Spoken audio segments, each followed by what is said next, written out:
બોલો શું તકલીફ છે? મને રિયા નીંદર નથી આવતી. એવું હે? હા. ખમો એક દવા દઉં હો. એ રોજ રાતે સૂતી વખતે લઈ લેવાની છે. હો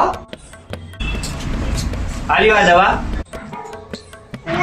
આ લઈને હુઈ જવાનું. હા લઈને હોઈ જાયજો એટલે મસ્ત નીંદર આવી જઈશ તમને. હો આ કેવી દવા તમે મને આપી છે? કાલે રાતે મને નીંદર નહોતી આવી. કઈ રીતે દવા લીધી હતી? તમે કીધું તો એવી જ રીતના લઈને હુઈ ગઈ હતી હું. લઈને હોઈ ગયા હતા હા. એટલે પીધી હતી? તમે ખાલી એમ જ કીધું હતું કે લઈને હુઈ જવાનું, તો મેં તો આખી રાત આમ હાથમાં રાખીને હું તો હુઈ ગઈ. અરે એમ નથી લેવાની, ગળામાં નાખી પાણી નાખી પી જવાની હતી. ચોખવટ પડાય ને પણ. કેટલા કાવા હો ધરતી નીકળો હાલો. ઈ બગાડ.